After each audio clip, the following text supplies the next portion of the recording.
It always happens in the last week where people go too far, water down things too much, give too much to the special interests, and that's where we are with this bill today. Howard Dean on Good Morning America this morning giving voice to some of the liberal frustration out there about where this health care bill stands. The White House now closer to Joe Lieberman than Howard Dean. Top Line starts right now.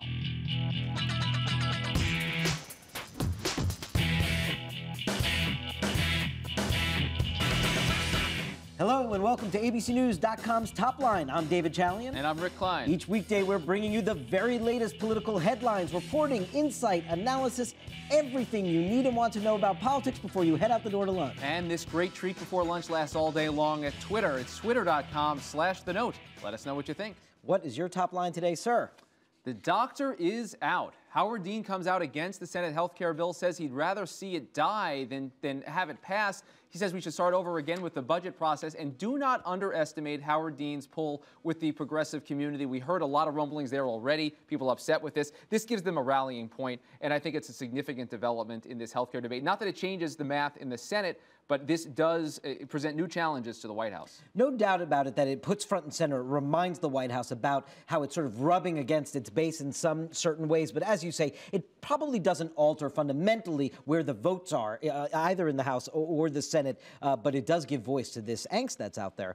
Poll slippage, our latest ABC News Washington Post poll, of course, wrapped up in the whole health care controversy as well. The president's overall approval numbers, we've seen him go from 56% support to 50% support, a 6-point drop in just the last month, Rick.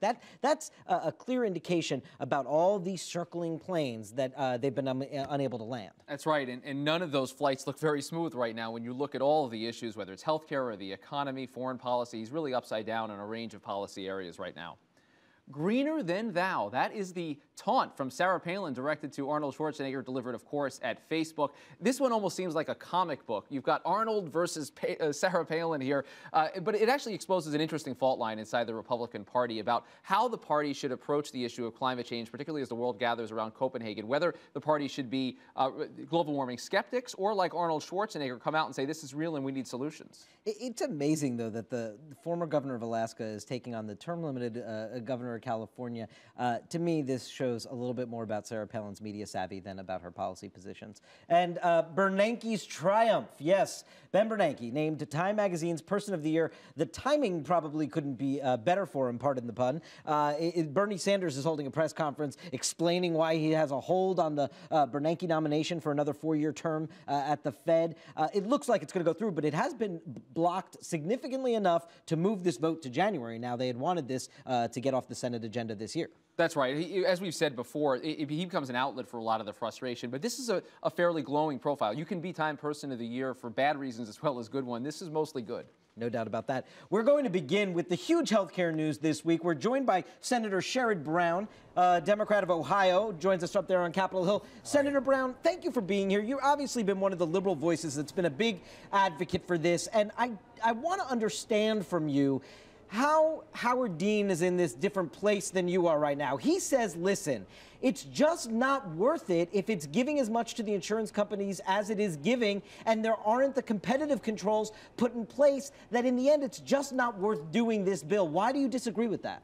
Well, I know progressives around the country, and Howard Dean is one of them, and I know that people in the Senate, like me, are disappointed that there's not a public option, disappointed that the Medicare buy-in appears to not be part of the bill that's going to get the president's desk, although I emphasize we're not giving up. We're still in this fight to improve the bill. But I think what you can't forget about the insurance reforms: no pre-existing condition exclusions, no dropping people's coverage because they got sick and were too expensive for the insurance company, no more discrimination of women in terms of the premiums versus men. And I think I think Howard's not thinking about the job producing aspects of this bill. We've got to get the cost of insurance under control.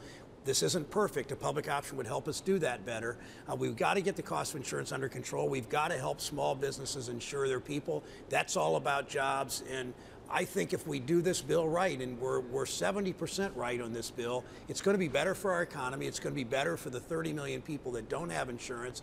And it's maybe equally importantly, it's going to be better for the hundreds of millions of Americans that do have insurance but feel anxious about the insurance they have. At the same time, don't forget, this adds to the life expectancy of Medicare, and that's awfully important because nothing's more important to seniors in this country than Medicare and Social Security, and you can bet that we're the party that's always protected them and is going to continue to. But to be clear, you are poised to support this bill even if it doesn't include the Medicare expansion or a public option, correct? Yeah, I'll continue to fight for both of those, and I'll continue. As Senator Kennedy said in his book, he said the fight for reform never ends, and I'm not walking away after this bill passes and goes to the president's desk, because there's always more we need to do. But right now we need to focus on getting the best bill we can. If we quit, we end up walking away with nothing. Next year's all about job creation. We've got to focus on that. The White House has got to double down and be talking about jobs and working. I'm meeting with the Toledo CEO today about how to get more money into the economy on weatherization and a whole bunch of things that can create direct American jobs, manufactured in America, installed in America. All that stuff is so important. We got to move to, and that's why I think. I mean, I agree with Howard in a lot of things, but I think this is too important to walk away from. So basically, you said this bill right now, and you'll fight for it to get better. I understand, but this bill right now, you say is about 70% right, and if I hear you correctly, you're saying 70% right is right enough for my vote. Well, 70% right is a whole lot more than 0% right, and I don't want to give up on it. We've made a lot of progress. This is an important bill. It's important for coverage of people that don't have insurance. It's important for small business to help them cover their employees and provide jobs, and it's important for all business that's getting killed by insurance costs, and important for those employees that have insurance now. And so, because we got these consumer protections, and we can talk about all the strategies of reconciliation and all that. We couldn't do a lot of this in reconciliation. We couldn't do the insurance reforms. So, I'm not happy. I'm disappointed, of course, but. And I'm not happy with some of the players in this whole arena. I think the drug companies and the insurance companies have been given too much. I'll always think that. Not like the Bush way of paying off the drug and insurance companies with the Medicare privatization 6 years ago, but we've got a lot of work to do to right this and to do it right, and we've taken major steps, not enough yet. Has there been too much concession to cater to Joe Lieberman in particular with the objections that he raised? It appeared that he was going to support the Medicare expansion. Then he said no, and we saw the whole bill shift as a result of that. I did, and that was unfortunate, and I'm extremely disappointed about that. I don't use the word extreme very much, but I'm extremely disappointed, of course, about that. Nobody saw any options. To get to 60 votes, the Republicans didn't want to play. I mean, look back, in July we passed the first health care bill out of the Help Committee. 160 Republican amendments were passed in that bill. It had a bipartisan flavor, but on the major issues, like Medicare, the Republicans didn't want to play on the major issues because of the philosophical differences. 40 years ago, most Republicans opposed Medicare. I mean, it's just a difference in the two parties. It's philosophical. So that's why we didn't get Republicans. That's why we need all 60.